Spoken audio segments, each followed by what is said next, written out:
we hope that this will be a practically useful session. As always, it will be a bit of a learning curve for us on how to manage this virtually.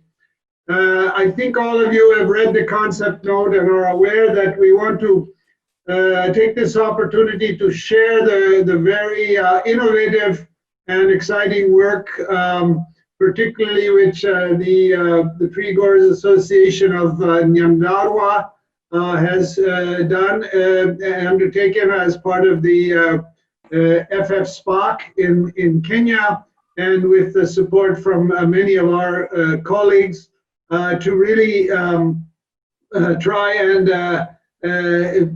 get an actual inventory of the resources, in this case specifically trees on their farms, so that they have data in their own hands, that they control the information and they have data which can show very clearly the assets which they are now responsible for, and which can be then used for a variety of, we see as a very important purposes to improve the livelihoods and the environment, etc. So I think the opportunity here is to share the kind of rationale and motivation for this farmer-led tree inventory, to share the main results of the tree inventory and how it can be a very, very effective tool to prepare a bankable business plan, in fact, in this case, and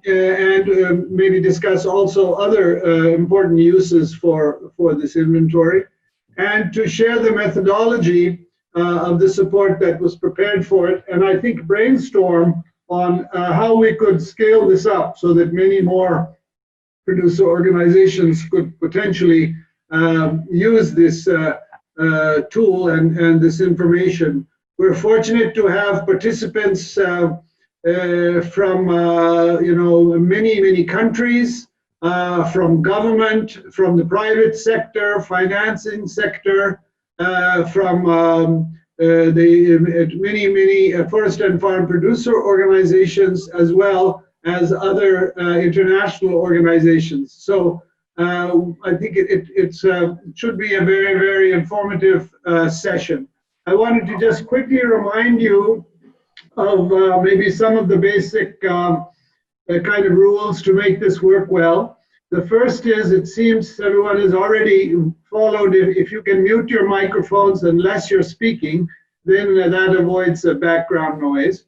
If possible, when you're speaking, if you can put on your video, that I think helps us to focus attention and to see you better and understand better your inputs. In a few cases, if we have difficulty with connections, we have got a pre-recorded backups which we could use, but we're hoping it would be all live. Please use the chat box. Those of you who are familiar with Zoom, if you go down to the bottom of the screen, there's the place for chat, and some people have already started to use that. This will be the best place to put your questions or comments, and colleagues will be looking at those to track those inputs, and we hope we'll be able to bring them in to the discussion. I hear I see that some people are having difficulty hearing. I hope that's just maybe on their side, not ours. And then there's the list on the bottom for participants. There you have an option to raise hand electronically, which also lets us know that you would like to maybe give a live intervention or a question. So I think without any further time from me and from my part, I'll be trying to moderate and keep the flow with our colleagues.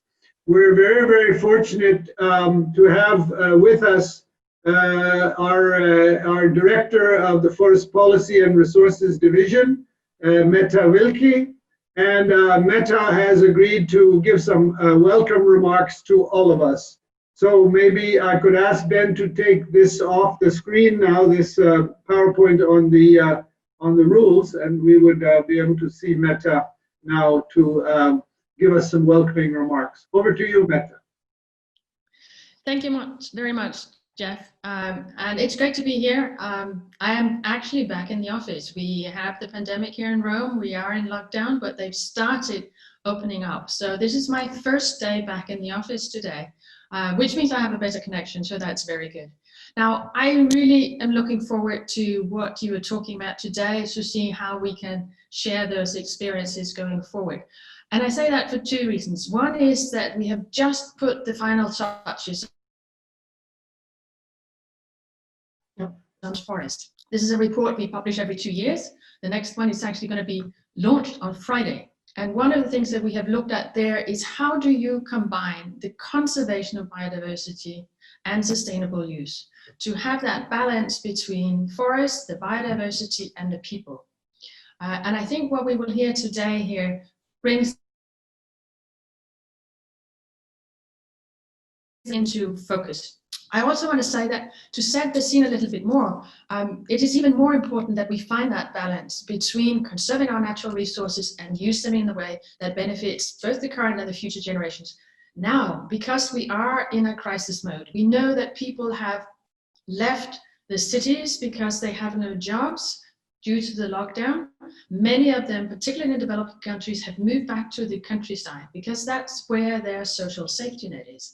That's the forest, that's the waters, that's the land. They can cut down wood, sell charcoal or firewood, or convert the forest into agriculture. They can fish in the rivers and the streams and the lakes and the ocean, and they can hunt. So these are the ways in which people can cope with this crisis and with the fact that many of them are out of employment. But it's also an opportunity for us to say, well, we can use that. We can use the natural resources. We can use the forest to build back better. And in order to do so, we do need to have some models that show how this can be done, how this is not just environmentally and socially a feasible option, but also economically. And that's why it is so important that we look to see how we can work, particularly with smallholders, so that they can find out what exactly is it that I have on my land, what is it worth, what can I do with it, how can I, together with others perhaps, get a better price because we're selling in bulk rather than individually. Maybe we can avoid the middle person that's always been there in the marketplace, to see how we can make that asset that many have on their land and by planting trees into an economic asset in the long term. So that's why I'm very excited about this meeting today. That's very excited by the work that we're doing under the Forest and Farm Facility. That is working particularly with these forest and farm producer organizations to see how they can help them come up with solutions to have some sustainable livelihoods going forward that is benefiting both them and their families, and also making sure that at the same time we conserve biodiversity and we plant more trees or care for the ones that we have, as they help both with mitigating and adapting to climate change. So really looking forward to hear from you all about what you've been doing, how this can help others, and then see where we go from here. So thank you very much. Thank you so much, Meta, and it's wonderful to see everyone. If we have a little bit of trouble with the sound, then I would ask people to take off their videos unless they're speaking. Right now it seems to be okay, but let's see how we go. I just want to remind you, as I took a quick look, we have people from all over the world, all the way from Bolivia to Vietnam, and of course many countries, also from Africa and the continent, and so this is really a great opportunity.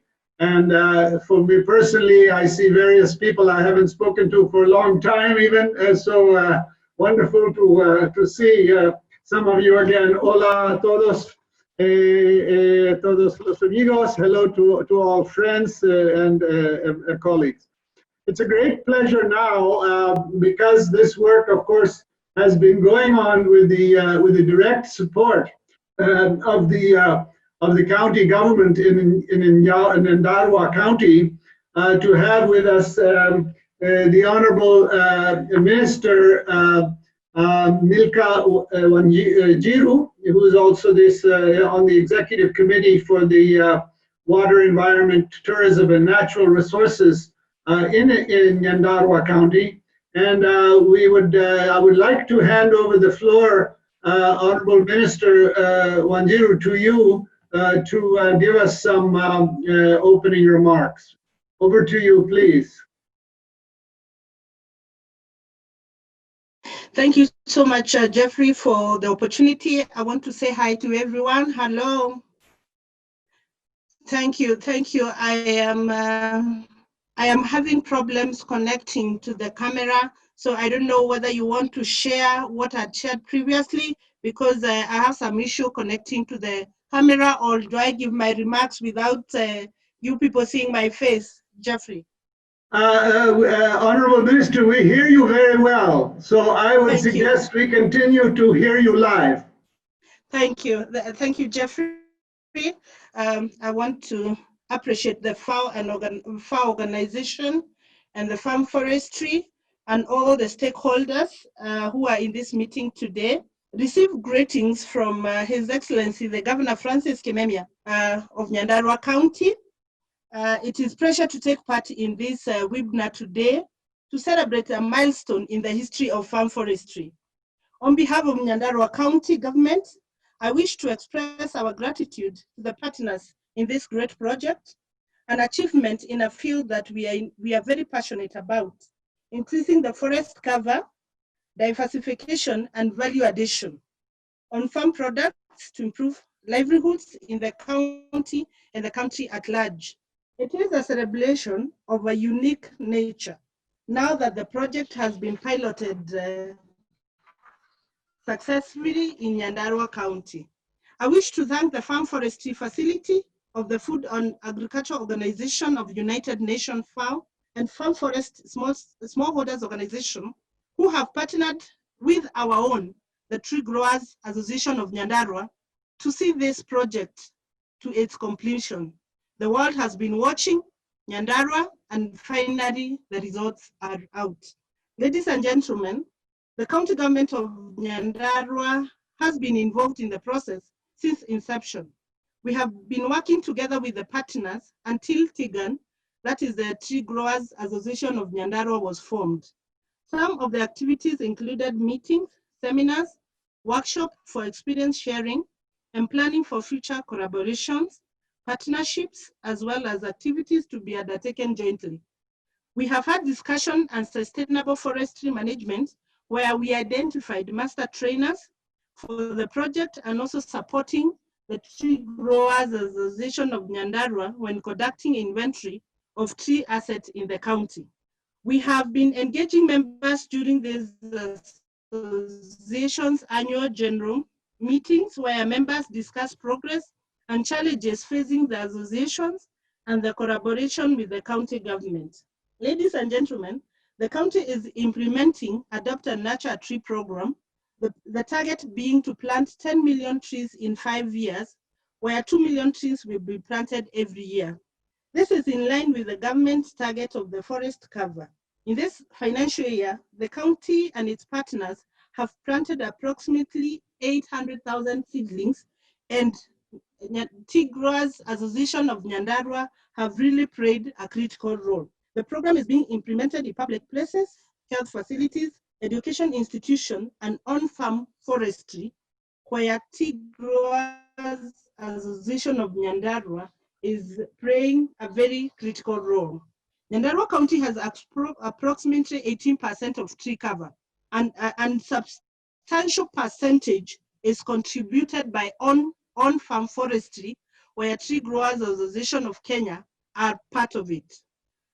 We are contributing in climate change action, reducing the pressure on natural forests through provision on farm tree products, as well as increasing carbon sequestration through on-farm tree growing. The afforestation action will increase the total area under tree through the massive tree planting and nurturing for sustainability, And finally, improving livelihoods by increasing household or farmers' income through promotion of commercial tree growing as a value chain, wood product, as well as high-value trees and fruits. The county government has been in support of the program, and we reiterate our continued support to Tree Growers Association of Nyandarua as we endeavor to hit our target to improve the livelihood of our people. The results of this inventory and the business model that has been developed by TGAN will contribute greatly toward the mentioned noble objectives. However, the inventory done was just a drop in the ocean. There is need to upscale the project to include more farmers in the county, and the success should be replicated to other counties and even countries. We therefore call for more support and partnership as this dream is being actualized. And as I conclude, ladies and gentlemen, I wish to end with a quote from the Nobel Prize winner, Honorable Wangari Maathai, who is also from Kenya. The environment and the economy are really two both sides of a coin. If we cannot sustain the environment, we cannot sustain ourselves. That is the end of the quote. God bless you. Thank you. I'm just finding my unmute button. Thank you so much, Honorable Minister, for this really wonderful example of the kind of support from government for this initiative and the vision which you have there in the county to take this to an even larger scale. Okay, good. Yes, I temporarily lost everyone's faces. So I want to keep us moving right along here, and now to one of the key actors in this example that we are sharing with everyone.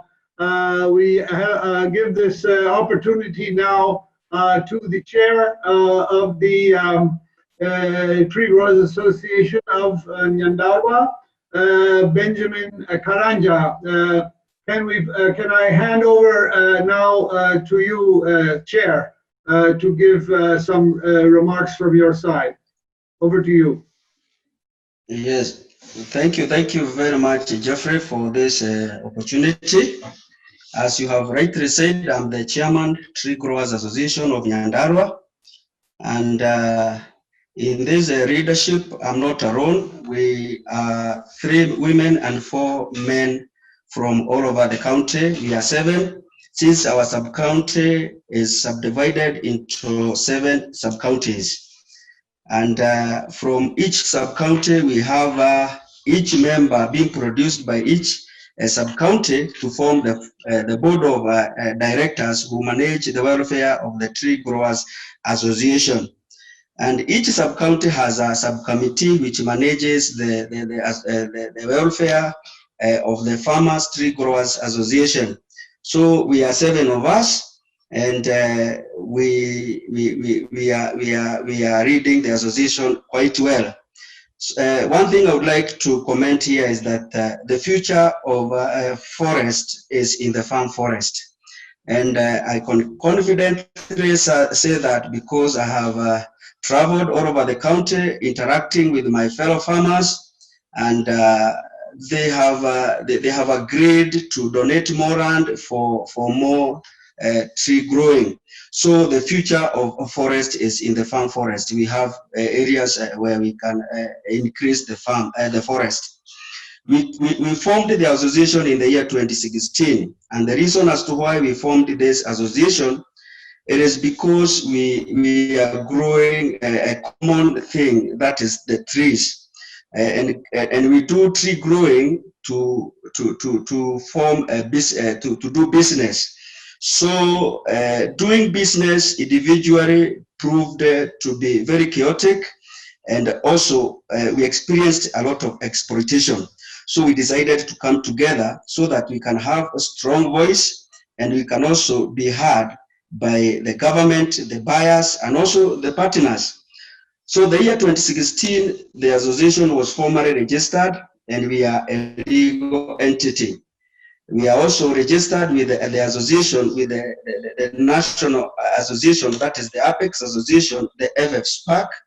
And through the FF SPAC, they introduced us to Forest and Farm Facility, FF, that is FAO, and that is how we came to get to know the farm forest facility. And actually, John visited our county, visited our county this year, and we requested as an association that FFF could help us carry out the tree census, that is the inventory, so that as we even do the business, we will know what we are having in our county. And I can confidently say that the inventory went on very well, and we have the data of what we have in Nyandarua. So we have left the formative stage. We have left the takeoff stage. Now, as an association, we are in the stage of navigating. And when we are navigating, we need a lot of support because we have a very good business plan to help us navigate towards our destination. And our manager will be in a position of carrying us through the business plan. So as I come to the end of my remark, I would like to thank the Rome team, the Kenya team, and of course our fellow members and growers and the board of directors for the support, immense support they have given to us. And of course the Kenya Forest Service, initially they are the ones who enabled us to come together. And also the county government, as you have heard from our minister, and we really thank her because of really supporting us and even making sure that the association has a firm ground on our county. So we are very much thankful to the county government, especially to our minister. We are very much thankful, and even the national government. So we are very much thankful. Now we are in the navigation stage where we need a lot of support so that we can reach the goal of improving the livelihood of our farmers. So thank you very much, and God bless you so much. Thank you. Thank you so much, Chairman Karanja. Of course, we really appreciate your leadership in this process. I'm so impressed already by how people are keeping to the time. So this allows me now to appeal to my colleagues who will be following. We at the Forest and Farm Facility and at FAO have seen that this tree inventory approach is really part of a set of tools which taken together can have I think kind of a more of a holistic transformative impact. And so this is an opportunity for us just briefly to mention in a way this, I would say, this package of tools which we feel have helped to contribute to this. And so in order, if I understand correctly, we will first hear from Sophie Grauls, who's the forestry officer here at Forest and Farm Facility, then Benjamin Caldwell, and then following that, Marco Boscolo, who are also forestry officers here working with us in the division and in the forestry department. So Sophie, over to you. So yes, hello everybody. Buenos dias or bonjour. Like Jeff already introduced, my name is Sophie Grauwels. I work for the Forest and Farm Facility. And the following presentation is laying out the tools and approaches used to professionalize the business of on-farm forestry in associations or producer organizations. We all realize that trees on farms are a resilient reserve of capital, untapped because small farmers are many times not managing, negotiating, or doing business at a scale that is cost effective.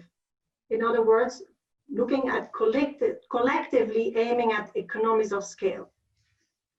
This is important because small farmers are perhaps one of the world's largest economic sectors that we estimate that collectively they manage more than half of the world's arable land. By supporting small farmers to professionalize their business of tree farming, the Forest and Farm Facility and FAO will make a major contribution to improving the economic resilience of small family farmers and restoring and maintaining the productivity of land. These efforts are also contributing to the progress of several international initiatives, such as the UN Decades of Family Farming and Ecosystem Restoration, actions related to the Sustainable Development Goals, and the current response also to the economic crisis caused by COVID-19. So together with my FAO colleagues, Ben Caldwin, Forestry Officer, Planted Forest, and Marco Boscolo, Forestry Officer, Value Chains and Finance, I will now start with presenting the tools.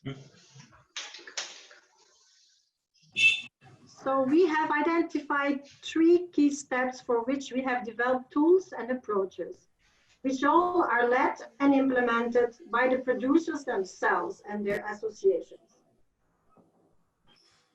The first tool, market analysis and development, guides farmers and their organizations to make a plan for their business. They assess those forest and farm products they can sell and what their market potential is. The second tool describes a participatory tree inventory if trees are one of those targeted products, allowing collective management, planning, and marketing. And then finally, a business plan implements the idea. And the inventory, information helps inform a clear earning logic and return on investment. Sophie, you are now on mute. Okay, that's better. Okay, so yeah, because the rest will not. So now, the first tool is the market analysis and development, which is a framework for the participatory planning of tree and forest-based enterprises. It consists of a preliminary planning phase followed by 4 participatory phases that guide potential entrepreneurs through a simple and clear participatory process to plan and develop their enterprises. The preliminary, or phase 0, is to conduct any background research and planning activities to be done before any support is given to the development of the proposed enterprise. Phase 1, assessing the current situation and looking at opportunities and risks. And phase 2, farmers learning to do surveys themselves to select promising products and identify their business idea, will support the farmers or potential entrepreneurs to engage in a diagnostic process, helping identify opportunities, gathering market and other key information, while increasing ownership of choices and therefore also buy-in and motivation of the farmers. Many times it's here that farmers will understand the advantage of and make the choice of working together for reasons of economies of scale, market access, etc. So phase 3 supports the preparation of the enterprise development plan, and phase 4 goes through the necessary steps to start up the enterprise. So the MEND approach leads the potential entrepreneurs through an iterative, stepwise and phased, very participatory approach to screen the viability of their business ideas, systematically using the 5 areas of enterprise development to minimize any risk linked to establishing these enterprises. Very quickly, the first area is, like you can see, market economy, including financial aspects. Area 2, natural resources and environmental aspects. Area 3, social and cultural elements. Area 4, institutional and legal. And Area 5, technology, product research and development. So together, they will support the sustainable enterprise. These 5 areas are used in each planning phase of the MEND and will help with the entrepreneurial mindset farmers need to become entrepreneurs. And as said earlier, MEND encourages collective efforts of business development for small producers, members of community forest groups, associations, and forest and farm producer organizations. So now I give the word to Ben, please. Double hearing, so I would recommend everyone, please mute your mics if you are not speaking. Thank you. Go ahead, Ben. Great. Thank you, Jeff and Sophie. So I'm Ben Caldwell. I'm the Planted Forest Officer here at FAO in Rome. And it's my turn to talk briefly about a producer-led inventory, which is essentially a tool that matches a purpose, a specific purpose, which is managing small forest farms at scale. This requires an inventory of members and their tree assets, but the existing inventory tools, which are typically focused on large, relatively homogeneous or consistent types of forest management, is not so well suited to small patches of forest management that is each differently taken care of by family owners. So looking at this and global experience on this, we looked particularly how we could adapt inventory tools to suit the purpose in Nyandarua County. We're the Nyandarua Tree Growers Association. To do this, we use simple tools tailored to local conditions, and we looked for an inventory that could be association managed and farmer led. The essential approach is that we take a look at what's accessible to the farmers and what they're interested in. And in this case, they have used tailor's tapes rather than diameter tapes that a forester would typically use. Rather than using a tool that you have on your smartphone, we use paper-based tools because smartphones are not commonly used by all farmers in the county. And we used common tools like Excel and Open Maps so that it would be accessible and easily manageable by the association. And just putting together these simple tools, we were able to work with the association's management so that they were able to lead and mobilize all their members to collect the information on the trees that they have on farms and use it to inform a business plan, which Marco Boscolo will talk about later, and Thomas will talk about in detail. The idea is incremental improvement, to give the association something that they can own, that they can manage, that can inform their business and that they can use to make money, so that they can gradually improve over time the sustainable management of the trees that they have on their farms, increase them if it makes sense for the livelihoods of themselves and their families, and adapt it to themselves to their circumstances and their purpose.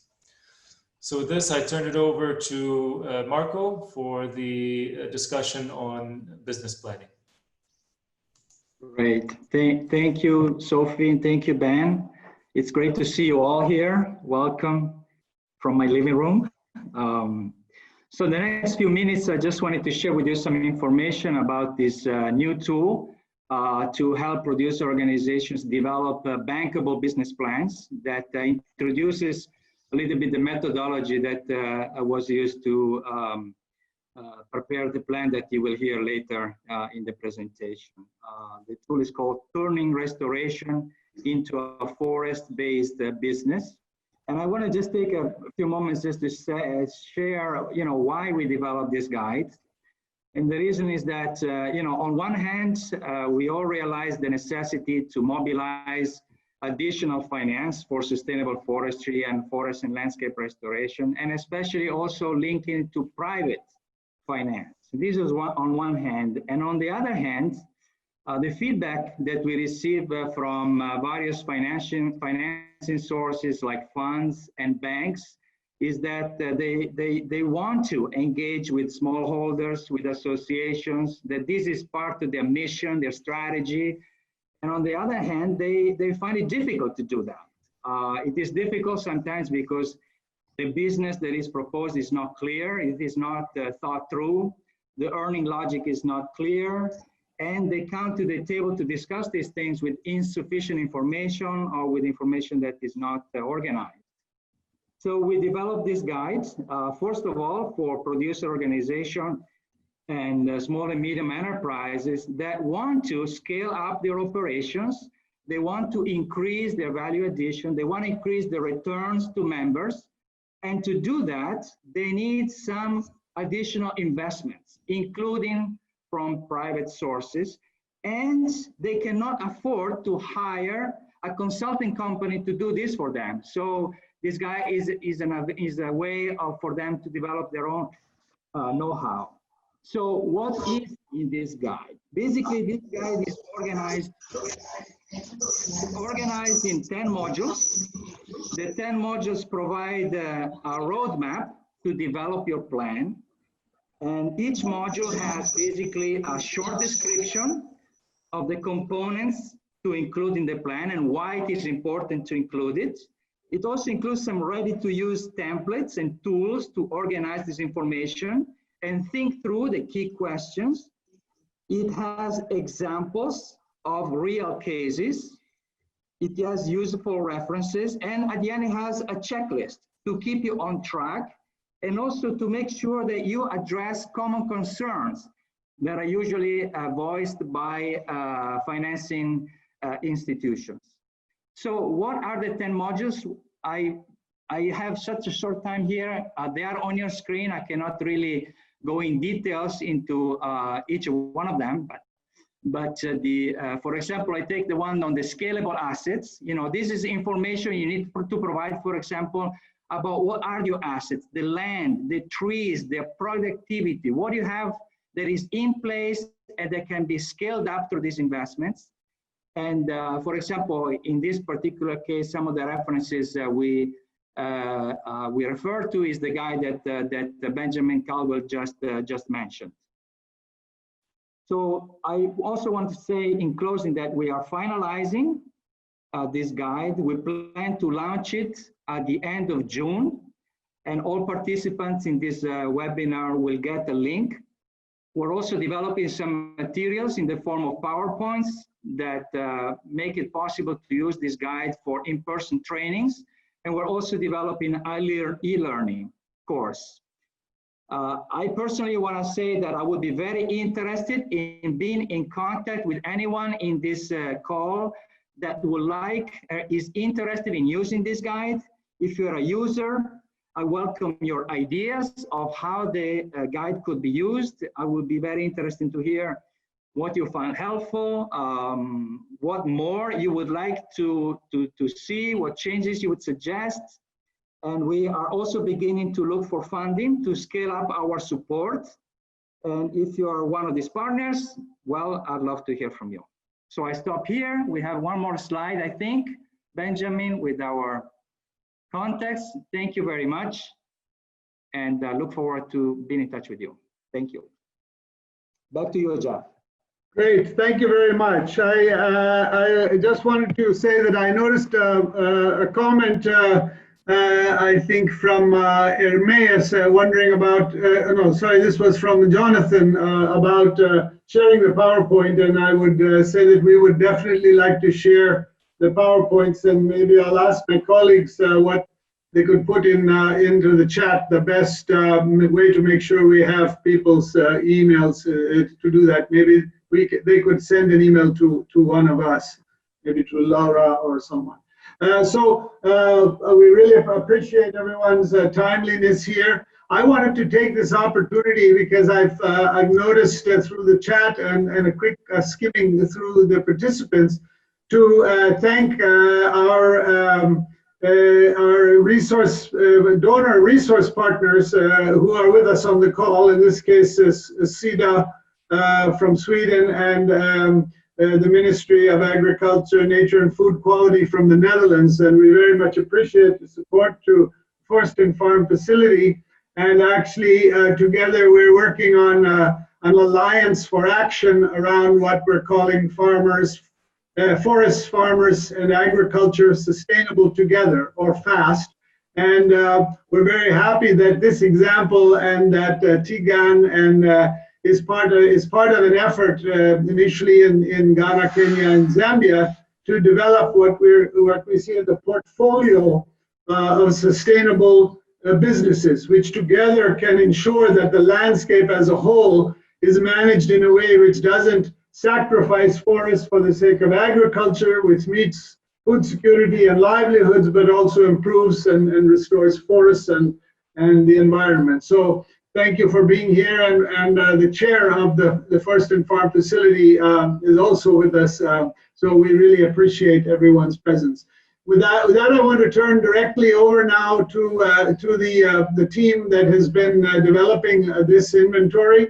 I'll ask first Geoffrey Wanyama, who is the CEO of the Farm Forestry Smallholder Producers Association of Kenya, which is the umbrella organization to which the Tree Growers Association of Nyandarua is connected, and the FF-SPAC is one of our primary partners of our work in Kenya.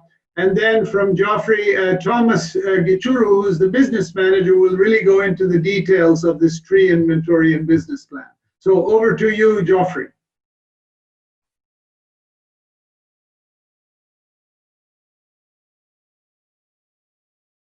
I think you're on mute. Sorry about that. Hi, everyone.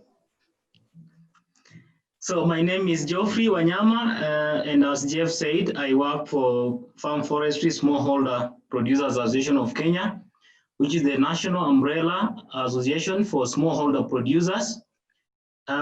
Tree Growers Association of Nyandarua is one of the 17 affiliates that make up the membership of FF-SPAC. And we are very excited about the inventory. And one thing that we would like also to share is that we are hoping to replicate this exercise in 7 other counties. So we are very, very excited. And we are living in an era where data is very, very important.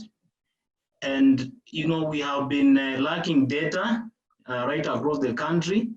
We don't have information about what farmers have on their farms. And that is very, very critical for planning and even for business purposes. So we hope that this is a very good start, and we are going to ensure that we, you know, as I said, we replicate it across the other counties. And I'm also very happy that other partners, especially from the business side, are very, very much willing to work with us and also to work with our affiliates, especially using the data that we already have. So I just want to take this opportunity, because I have a very short time, to thank the FFF team from Rome and Kenya for the support in this initiative. And I'm very happy because I think, to me, this pilot has been successful. And we hope that we shall also be able to share our experience with other, not just other counties, but other countries as well. So thank you everyone for the support, and stay safe.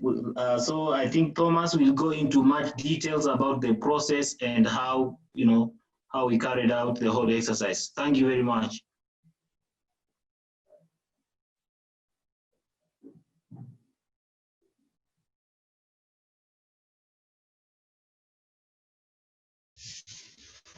Hello, good afternoon, everyone.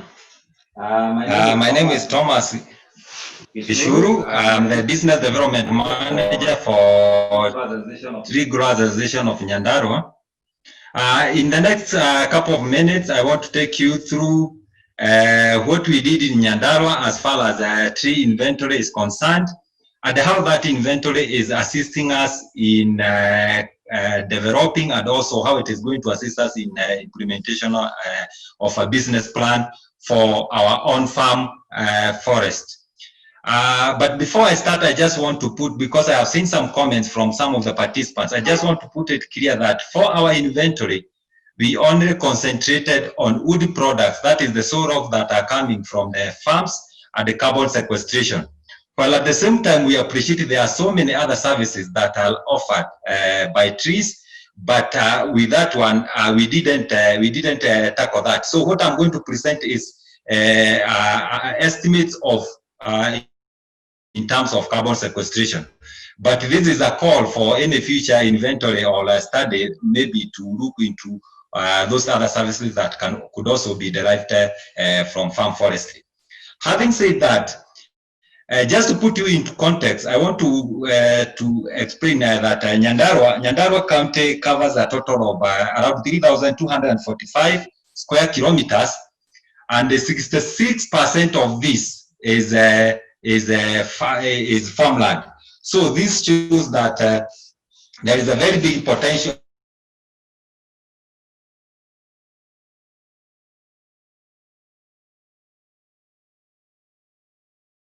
Sorry, Thomas, you broke up. We lost him. Is around 17.2%, which is way above the national figure. The national figure for Kenya is around 7.2. So as far as Nyandarua County is concerned, we are way ahead, and that is where now our great potential as a Tree Growers Association of Nyandarua is. In terms of at a glance, Tree Growers Association of Nyandarua, its mission is to advocate and promote growth at the management of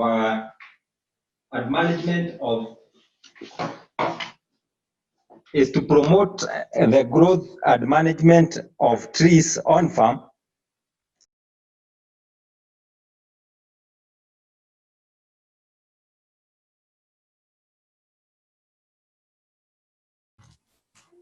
Have we lost Thomas, Geoffrey? Yeah, let me try to call him on his mobile and alert him that we've lost him. Okay, and if we have a difficulty, I understand, Benjamin, that we have a presentation recorded. Is that correct? From Yeah, we do. Just let me know if you want to move to that, Jeff. Okay, let's give one last try to bring him on. I was hearing him quite well, and then suddenly he broke off. But this is really at the core of the webinar, so it will be important. Let's just hold one second. I've seen that there are already some interesting questions coming up on the chat, and I hope that my colleagues are taking a note of that, so that we can answer those in our question and answer session. I guess, Benjamin, maybe we should go ahead, Geoffrey, if you agree. Geoffrey, can you hear me? Hello? Yes. Yeah. Hello? Yes, Chairman, yes. Can you hear me now? This is Thomas. Thomas, yes, we can hear you. Yeah, I was, I don't know where I got lost. I was explaining in terms of Nyandarua County, putting it into context that in Nyandarua County, the county covers approximately 3,245 square kilometers, and 66%, over 66% of this is farmland. And this is where the potential for the association is. Because with this kind of expansive area to be put under farm forestry, we can be sure that the business in terms of commercial tree growing can be sustainable. Also, another thing is that the tree cover in Nyandarua County is around approximately 17.2%, which is again way above the national figure of 7.2. So this is an indication that farm forestry in Nyandarua is a key thing that can really sustain livelihoods as well as ensuring that environment is well kept. In terms of our mission as a Tree Growers Association is that we want to advocate, or we strive to advocate and promote growth, management, value addition, and marketing of farm tree products among small-scale producers. And why we are targeting small-scale traders is because apart from farming, apart from tree growing, these are farmers that also do other things on their farm. They grow other crops, they keep livestock. On average, a farmer in Nyandarua has allowed 1.7 hectares. So on this piece of land, he or she has to do quite a number of activities. And that is why it is more or less like a landscape approach, other than just big plantations of trees. With this in mind, our vision is to have to be a leading and a strong actor as far as wood value chain is concerned in Nyandarua. And this will only be realized if we have business interventions that are aimed at value addition. Having said that, I just want briefly to take you through the process that we conducted in terms of carrying out the inventory. And this is mainly a 7-step exercise, whereby, first of all, and very key is to train the field personnel. This is a very critical team because it is based on the data that they are going to get from the field that all the other decisions are going to be made. In our case, we had to deal with the 2 categories of people, and one is what we are calling the enumerators or the master trainers. These are youth that we had to train them on the technology that we were to use to collect the data in the field. And this includes, as Ben alluded, in terms of training them on the GPS coordinates and how best the data can be captured. So this was a training that was conducted in conjunction with a team from FFF, from Rome and Nairobi, Kenya. And then after that, we realized there is also need to have another very strong team of the local guides. And in our case, we used our committee members, because basically in Nyandarua, we have 7 sub-counties, but we went further and subdivided our areas into wards, which we have 25 wards. In each ward, we were assigning 2 committee members who would act as local guides, because these are people who are in direct contact with the farmers. After the training, then one important thing you have also to be very sure is the field materials. What are the tools that you are going to use in the data collection? In our case, and in most cases, there are 2 important materials. One is the field protocol. This is a stepwise indication of how you are going to collect the data, right from the time that you go to that particular farmer until how you capture that data, and then it is relayed to the office. And then the other one is the questionnaire itself, the data collection tool. These, again, we had to prepare them in advance and actually pre-test them before we went to the ground. Then from there, we had to do sampling because, as I said, the area, the farmer, currently we have over 30,000 members who are farmers who are members to Tree Growers Association, and they have varied sizes of their of farms that they have put under trees. So again, we had to sample so that we could come up with a representative sample that could be indicative of the overall picture of Nyandarua County. In our case, we were taking a sample of 25 trees per farm, where there is a pure stud. And a pure stud is whereby the trees are of the same species and of the same age. But in cases whereby there is a variation in terms, or there is a heterogeneity in terms of the trees, we were taking a sample of 25 trees for each and every situation, or each and every case that is there on the ground. After we did that, then we started by, first of all, capturing the farm data. And why we are interested very much with capturing the farm data is because we want to attach this to individual farmers. Remember, this is to assist us in developing a business. And a business has to derive or to bring benefits to each and individual farmer. So we wanted to get as much data about that particular farmer as possible. This included even getting the actual location, the GPS coordinates, the family size, and all other socioeconomic data that we could get for that farmer. Then from there, now it took us to the technical part of measuring the circumference at blessed height, and then getting a tally of the total number of trees per farm. We couldn't measure the DBH directly because we didn't have the requisite equipment, but with CBH, we were able at the analysis stage to get the DPH and then calculate the volumes as required. After all that data was collected, then it was submitted to the office and there's one important step here that was done. Once the data was submitted, there was need to do some ground truthing just to authenticate the data as much as possible and to ensure that the data that was brought to the office was of the right quality. And after that, we went straight ahead to the data entry and then analysis, and that is what I'm going to present to you in the next slide about the main results. As far as the results, I have briefly categorized them into three. One is what are the opportunities that are there for us as a TGAN. And one, we have realized as of now, the starting value, the estimated starting value of our tree assets is estimated at 13 million US dollars. In terms of the saw logs that can be converted into either timber, firewood, transmission posts, and also in terms of the carbon that is sequestered by the starting volume. Then another opportunity is our large membership, relatively large membership.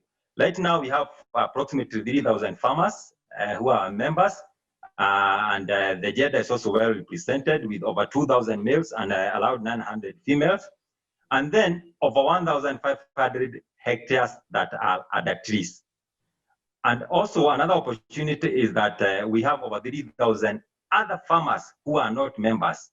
And currently what we are doing, our recruitment is ongoing. So we are sure that in future we are going to bring on board so many farmers, and we are going to ensure that there is sustainability as far as our business is concerned. In terms of the most planted species in Nyandarua, we have eucalyptus, which represents allowed 48%. This is mainly eucalyptus gradis. There are small proportions of eucalyptus saligna and the eucalyptus globulus, but the bulk of it is eucalyptus gradis. Then we have cypress at 44% representation, and then pine at 3%. All the other trees, we were grouping them as others, which covers an approximately 6%. In terms of mean annual increment, because this is where now our income as a business and our sustainability is going to come from, is we have 14 cubic meters per hectare per year for eucalyptus. For cypress, it is 20, and then pine is 18, and then we have 14 for other trees. This is very critical when we are doing our business planning. What are our projected annual returns for the next 4-5 years? I want to start with carbon in terms of tons. Currently, and as I said, with the current stock that we have, we can be able to, or the trees are able to sequester around 250 tons of carbon. And this is going to progressively increase as we go on over the years. And our target in this case is we are going to put a minimum of 15% annual increment as far as the area of the trees is concerned. So we project maybe by around 2024, we shall have of 7,500 tons of carbon sequestered by trees that will be on farm. Then in terms of saw logs in cubic meters, currently we are at 3,800. And again, this one is going to increase progressively to over 7,600 by the year 2024. In terms of firewood, in terms of cubic meters, and I want to just briefly say that why we classified firewood as a separate product is because most of the dealers, people that are dealing with the firewood, they don't disclose this to the farmers as to what end product they are going to put the trees that they buy from the farmers. So it is upon the buyer who will decide what to convert the saw log into. So we realize for firewood, these are trees that are below 19 centimeters DBH, and above 10 centimeters DBH. And we classified them as firewood. Currently, we have over 2,000 cubic meters. And again, it is going to increase to around 4,200 by year 2024. In terms of transmission posts, this is mainly from eucalyptus. This was done in terms of pieces, in terms of the poles that are there. At the moment, we have around 109,000 transmission posts that can be sold to the transmission company mainly the Kenya Power and Lighting Company. And again, it is also going to grow progressively to around over 217,000 by year 2024. Just to mention for the carbon, it is projected that in that year's time, which is mostly the period that is offered for most carbon projects, we shall be able to sequester over 700,000 tons of carbon on farm through our on farm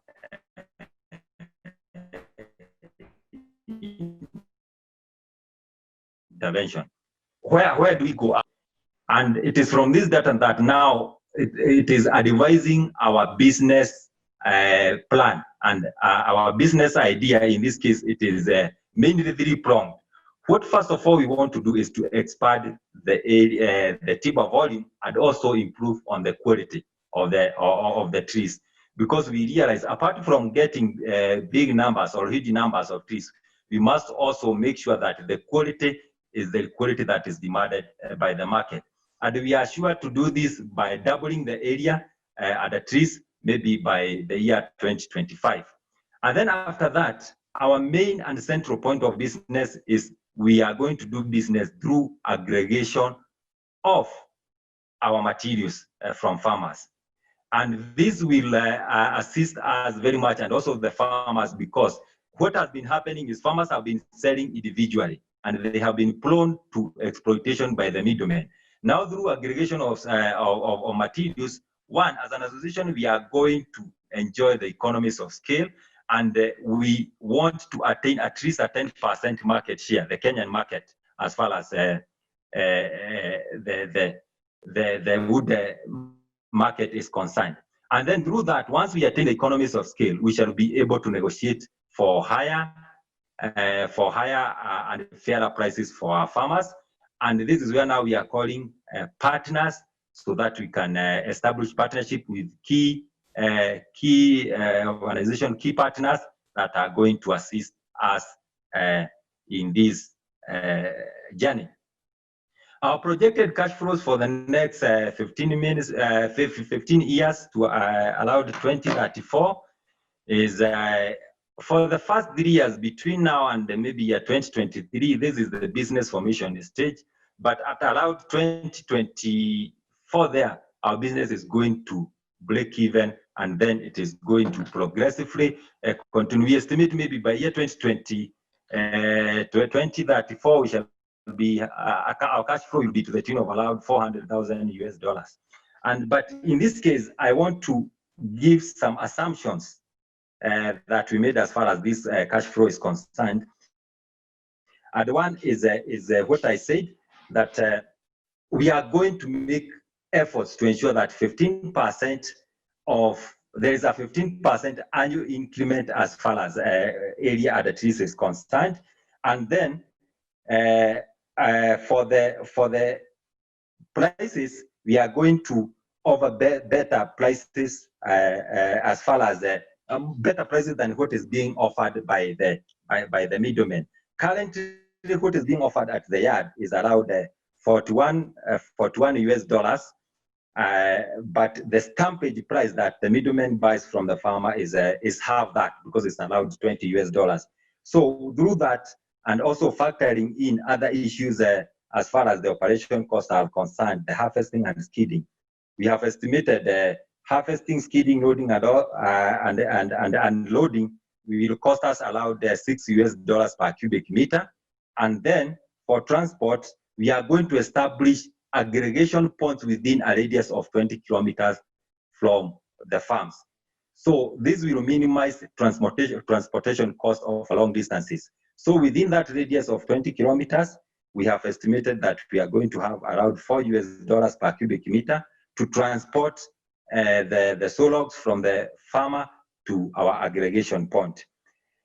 Then, where do we want to go in terms of our vision for the future? This is based on the potential that TGAN has. First and foremost is we want to have partnerships with investors, with partners that we can assist us in moving towards our vision. And this partnership will be in various forms. But what we are looking very much to is a long-term engagement, whereby we can be in a relatively longer term engagement with our investors, so that we can realize. It could be in terms of grants, in terms of equity, or even in terms of loans, as we shall enter into concrete agreements with our partners. Then from there, I mentioned we are going to recruit more farmers. We have a pool of over 3,000 farmers who are not our members. This is an area that we are going to target and increase our membership.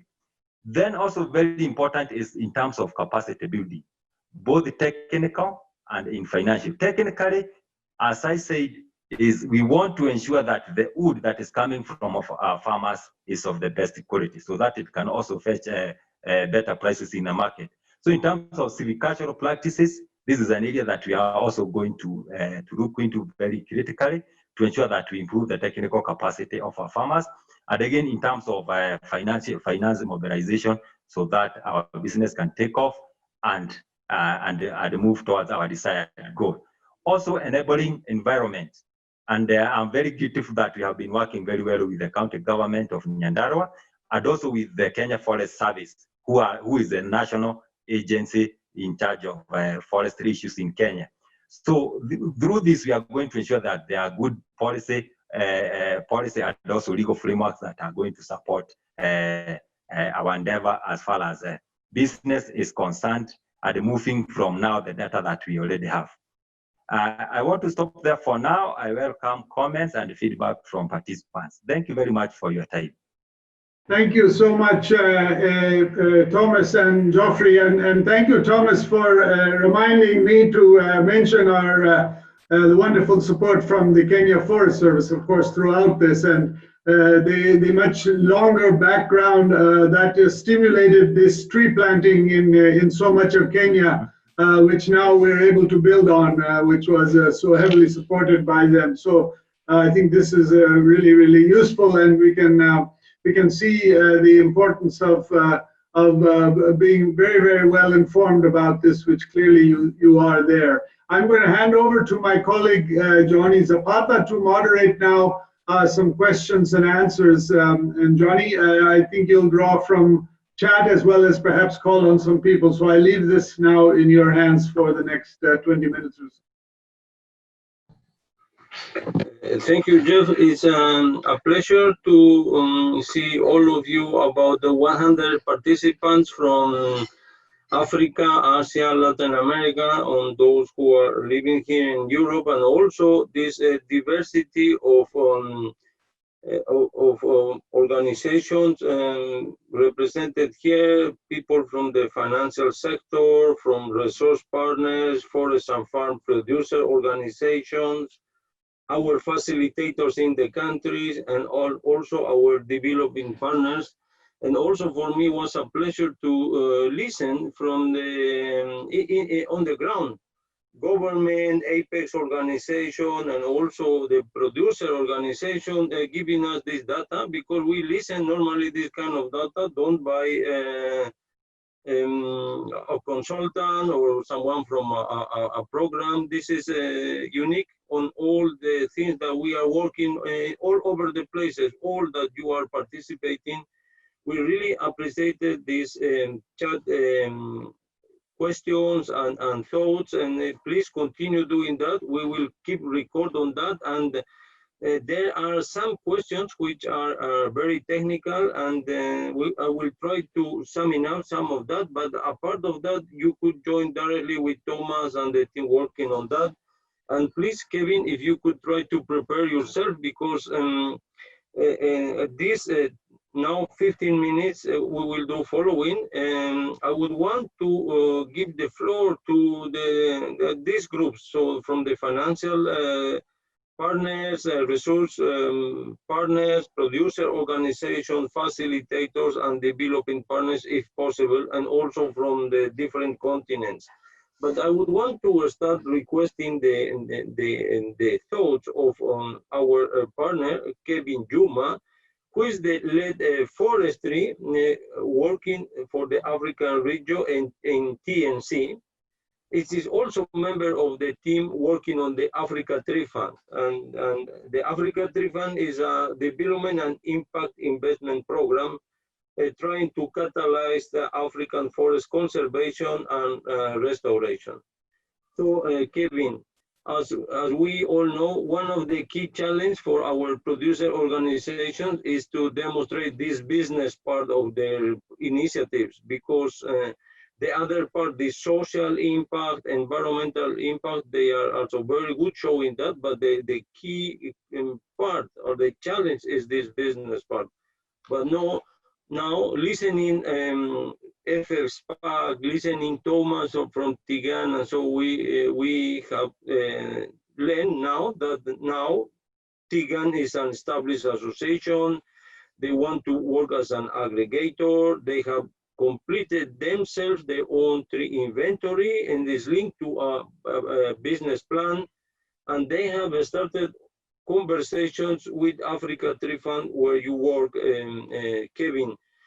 We want to learn from you. What do you think? Is TGAN demonstrating this business capacity and that could become a partner with whom you think you could be continue engaging and doing some relationship? So thank you very much. Thank you very much, Johnny. Thank you very much, Johnny, and the team for giving me this opportunity. And indeed, as you've said, I work for the Nature Conservancy, and we are working on developing an impact investment vehicle that aims to catalyze such initiatives as the Tree Growers Association of Nyandarua is thinking of or doing. And indeed, I would start by saying great information, great teamwork here, and for sure it delivers on you know, the triple bottom lines, the economic, social, and the environmental aspects. However, probably it's just because of time, but we are closely working with Benjamin and Thomas and looking at how we can incubate this idea and replicate, as Geoffrey had said, that they are looking at supporting 7 other associations. So this is a very good model for us. But I'll throw it to you, and probably for the benefit of the other members who are here, 2 key things that we'll be looking for, and probably because of time was not addressed, is 1, the go-to-market plan. And here specifically, I'm talking about plans for entry into the market. They've listed about 4 different products. There's carbon, sawlogs, firewood, transmission poles. What is the entry product for tree growers of Nyandarua? Are there already conversation based on data? You know, it's good to have this inventory data, but you don't want to sit on the inventory data. So who are the industry players that we are talking to? What conversations or offtake you know, arrangements are we talking about? So that when a fund like the Tree Fund comes in, then the market side of you know, things are already addressed. And again, the emerging conversations around you know, carbon credits. Are you people trying to look at TGAN on exploring such opportunities? Again, another issue that I quickly want to address while hearing my forestry hat is on the issue of sustainability or yield regulation. So we are talking here of mature assets, but again, I don't know how, whether the inventory also captured, you know, age gradations that you'd show us, for example, in another 10 years, this is what will mature, in 5 years, this is what will mature, so that we have, you know, an annual planting and harvest cycle. And as a fund, when we are looking at your ESG compliance, we are trying to look at, let's not just consume what is already planted or take advantage of some other people's efforts or some other initiatives. For example, if FAO or another group came 15, 20 years and supported farmers to plant, but let's also look at really tangible outcomes in increasing the numbers of trees on farms. So those are quick comments that I would want to address on issues on sustainability and yield regulation and go-to-market plan. So this is a good idea, and as Tree Fund, we will be having you know, great conversations and working closely with Tree Growers Association of Nyandarua. Thank you.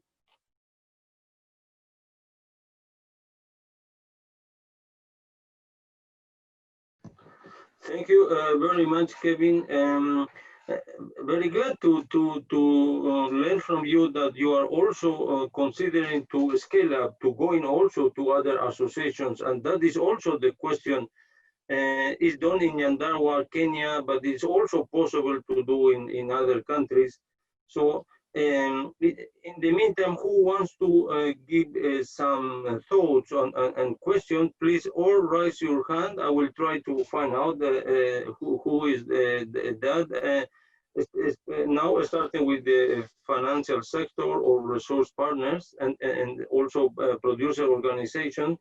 And but also I want to sum up some of the questions raised in the chat, and is addressed to Thomas, and maybe Benjamin could also try to address that. If you could take note, is one of these is would be good to have some kind of raw estimation. What is the cost per hectare for this inventory, to compare with a normal inventory that we know? So it is more expensive.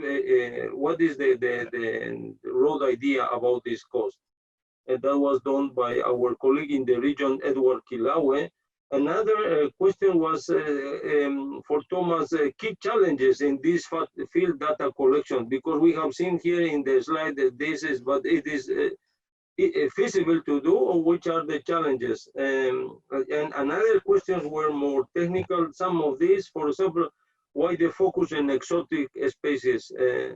Why not also native species? In the meantime that you are preparing, Thomas, for the answers, I don't know if there are some other thoughts or comments from the financial partners or resource partners.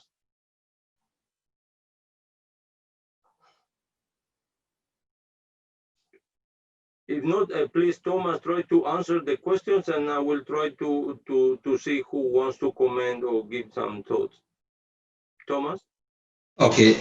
Thank you, Johnny, and thank you, participants, for those questions. I'll try to handle the second question, and I will request my colleague Ben to try and address the first question, although I'll give a small insight.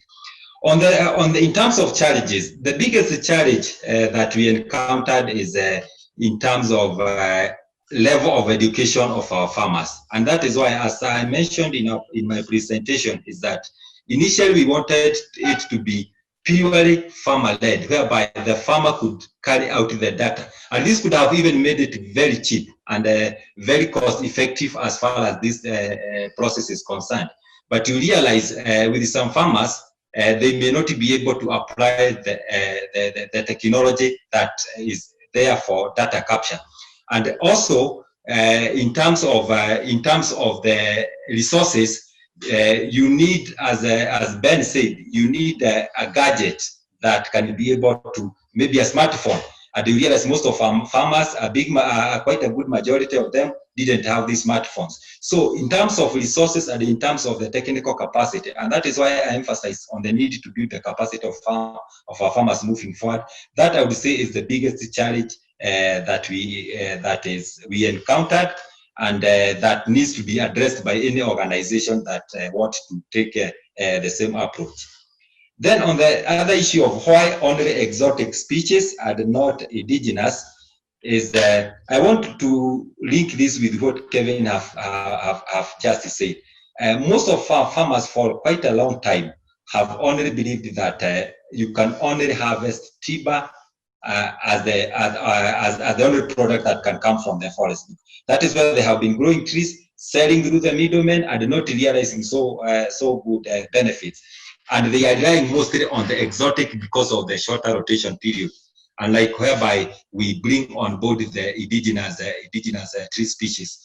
And again, you also realize in Kenya, some indigenous tree species, like the cedar, are under protection. You cannot exploit them for market as of now. That is why we only concentrated on the exotic. And even also among the exotics, we also wanted, first of all, to limit to the 3 key species that I mentioned: eucalyptus, pine, and cypress, because they are the widely grown in our county as far as the ecological conditions are concerned. Especially eucalyptus cuts across all all the entire county. But you realize, like for pine, and that is why it have a small representation, is only good in 1 or 2 sub-counties. So again, it is also good to see what are the tree species that are well adapted to any given particular region. Maybe Ben can say something about the cost per hectare. Sorry to interrupt, Thomas, and that could be maybe explained later. I want to give the floor to other participants, and again, we will try to answer all these chat questions. So I wanted to, in the meantime, to encourage some of the producer organizations from other countries to give us their opinion, if it is possible to do in their countries, and from Africa, Asia, Latin America. And in the meantime, Thomas, there is another question from our colleague and friend from Forestcom in Guatemala, Spencer Ortiz, which is a company from small communities doing also this value chain. And he was asking if there are already experience trying to mobilize private sector to this initiative. But you could start preparing. In the meantime, if someone from the producer organization wants to say something.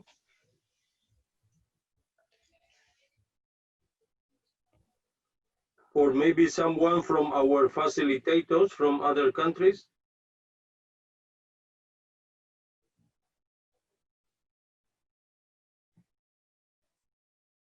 Thomas, and then maybe you could try to answer this question from Spencer, and then I will give the floor to Jeff.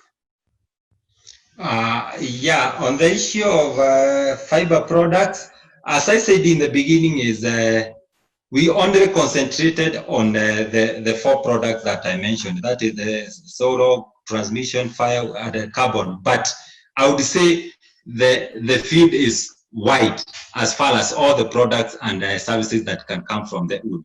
But again, for the business case, we have to come up, or any given organization has to come up with the priority products that it would like to take to the market. So in other words, I'm saying, yes, we are going to explore all these products bit by bit as we move on. But again, our main products for now is the ones that I presented. The field is wide. We can have as many products as possible, but this goes along as we grow in terms of business. Thank you. Thank you, Thomas. Spencer, according to your experience, do you think that there's something that is possible to do in other parts of the world, like Latin America, Guatemala? If you put on mute, Spencer, and participate. Just thank you. A very interesting work that's been achieved. I congratulate FAO and everybody in Kenya. Definitely my interest is here in Guatemala and Latin America, hearing and following out what has been presented. We can most likely see something like this being produced, scaled up here. We have community forest, we have scattered private land, and the business model platform that has been prepared. It's very interesting in order to put together a very sound business package to mobilize finances to help local community boost up activities in the financial aspect, cover costs, and also prepare products for the immediate and future markets. I think value chain driven instruments will be a key action in order to sustain any initiative to restore natural resources. Thank you very much, Johnny, and congratulations to everybody. Thanks to you, Spencer, and to all. And again, for us, it's very good to see this information coming from the ground, information with roots and with a big body which are these 3,000 members of TGAN, which are members of this 30,000 of FFSPAC, and also FFSPAC member of this Kenya National Farmers Federation. And Jeff, the floor is over to you. Okay, thanks very much, Johnny, and thanks to all of you who have asked great questions on Skype. Spencer, great to hear from you, who is a major leader in this area in community forestry. And we know that you, like all of the businesses, are suffering during this COVID-19 crisis with the markets, etc. So we didn't mention that right at the beginning, but we do feel that building this kind of capacity is even more important to create responsive and resilience for this kind of crisis issues. It's a pleasure for me to hand over to my colleague Philip Kisoyan, who's our FFF facilitator and a major driving force behind this. Philip, would you have some closing remarks for us before I wrap up finally? Thank you, Jeff, for your able facilitation, and thank you, participants, for finding time to participate in this webinar. I hope it has been informative. There's something to learn. In terms of way forward, number one is that we are going to provide feedback of this data to our farmers. It's important that we give feedback so that they can also appreciate the value of these resources that they own together, you know, just to show the strength in numbers. We are going to provide that. We are actually supposed to have done that, but because of COVID, we are not being able to provide this information. We're also going to engage with the county government, also to providing them an official communication and report about the census, and also to link up with their agroforestry program. I think we heard from the Honorable Minister that they also have a huge agroforestry program targeting to plant millions of trees. So we want to see how we can link up with the county government on this. And number two, in terms of the next steps, is that we are going to refine the plan. And we are going to also engage business partners and financiers, following up with TNC and maybe other and potential financiers to see how to move forward this business plan. Number three is that we are going to see how to replicate this exercise with the other tree growers associations in the country in collaboration with FFSPAC. I think FFSPAC say that they have more than 10 other tree growers associations in the country, and we're going to see whether they can replicate this exercise. And lastly, I hope participants have something to take home from this webinar.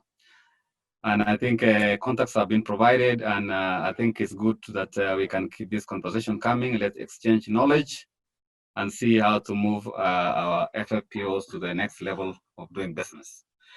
So, Jeff, I think that is so much I can say. It's just to thank all of us for the participation. And we look forward for another session where we can also get some lessons from other countries to support our FFPOs. Thank you very much. Thank you so much, Soyan, and to all of you who have participated, and to all of our speakers, and to the supporters, and those who are giving good suggestions on chats and comments and links.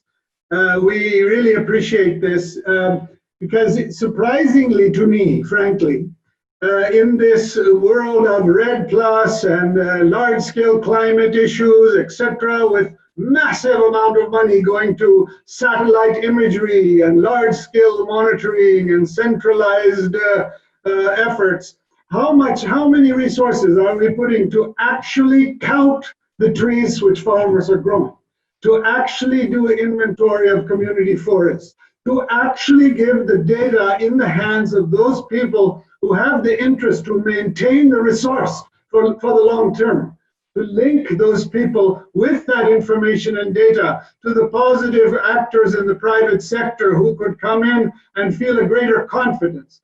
Right now, investors feel that there's a big risk in funding smallholders, a big risk in funding community enterprises, a big risk in funding trees and forest products which take a longer time to mature. We need to reduce their nervousness. We need to hear what Kevin and others tell us about what's important for them to know and how to present that information with good solid data behind us. And to show that we have a well thought through plan. And one of the comments, the set of comments I really appreciated was, of course, this is not only about dollars or Kenyan shillings or only about livelihoods. This is about the overall contribution which communities, smallholders can make to improving all of the co-benefits, to improving the environment, to helping to mitigate climate resilience, to meeting countries' national restoration targets. Already FFSPOC members, we have heard, have told the government, we will try to meet the government's 10% tree, expansion of tree growing on our own lands as well. So how can this kind of data and information be much more widely distributed, go to scale? That's what we feel is so important. What can we do to support you in the producer organizations, in the supportive finance world, in the county governments, etc., who immediately we can see that they appreciate having this information on what are the assets in their county. I think this data can tell us not only how many trees we have in our land or farms or community forests, but what's the potential for more? How can we restore? How can we be part of all these green climate funds and all which are falling down in the NDCs in the countries to do restoration, to improve the expansion of forests, not just the reduction, etc. So we feel that this is a really critical, it's relatively simple. It's for those of us who are foresters, it's like basic, in a way, forestry work, but there's relatively little resources still for it, and it's still not given the importance that it really has to make a change which is driven from the bottom up in the hands of people themselves, of the producer organizations. And I think one of the costs which we don't count is the cost of first FFSPOC getting organized, the Tree Growers Association of Nyandarua getting organized and getting the members of building up this. This is a true cost, which then forms the basis for springing off. And so it's very important to appreciate that these elements of getting organized, of seeing a vision together, can then become fed with really good information and data like this. So we're very, very excited about this. We hope that those of you who have been listening also are excited. On the face of it, we can say, okay, it's still only 2,500 or what members, or 3,000 members, but I think Thomas very quickly mentioned a fairly large number. I'm not sure if you guys heard that. Which was that over time, this is also could be a significant asset to the farmers, to the producers, to the country, etc. So I think we really need to expand our own horizons on what we can do with some of these more simple tools, good business planning, as we were mentioned, and a better understanding of how do we link to the financing, to the other resources and partners. Because if we can make these connections with confidence that our own information and data and governments can say, yes, we know how many trees we have in our county. We have this inventory. The forestry department can say, yes, we know what the potential is for restoration. The farmers can say, we know exactly how much money we could make every 5 years and after 15 years. And the donors can say, guess what? Carbon restoration, and mitigation for climate is happening because we know this. So in a way, it's really a small, I think, idea and exercise with big potential. You can see I'm sold on it, and we really appreciate all of you who have joined and who are partners, I think, in this. Let us know how we can help, or you can link to resources in your own countries to try to do more of this work.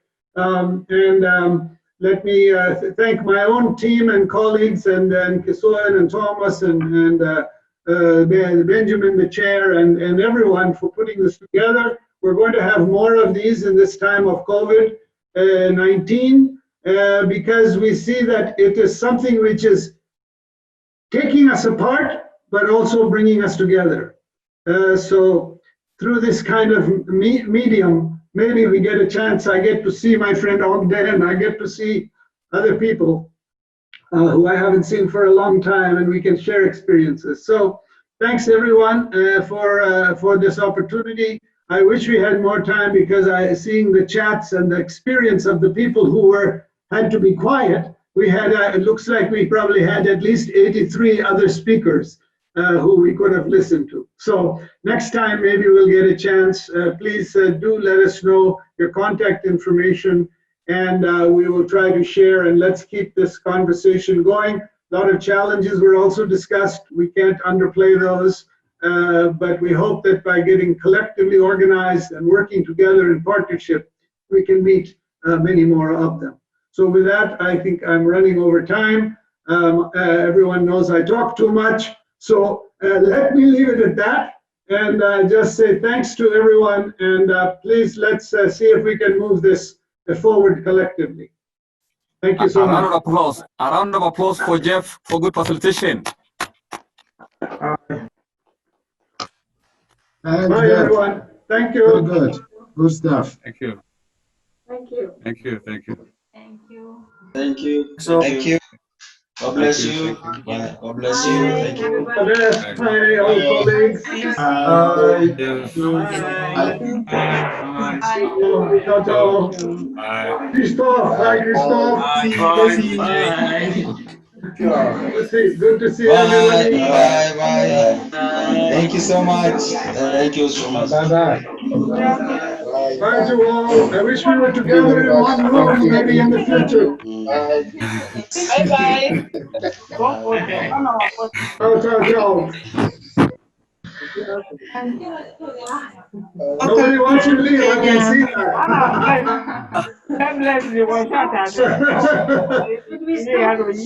Nobody wants to leave, isn't it wonderful? Yes. We have plans or not, we have parties. Sophie, I think you're the owner, so you might have to cut us off. Geoffrey, hi. It's too difficult. You will kick us out. Yes. You can kick us out. Very difficult. The people are what's important. Don't forget. People are the ones who are important. All of us together. Yes. Yeah.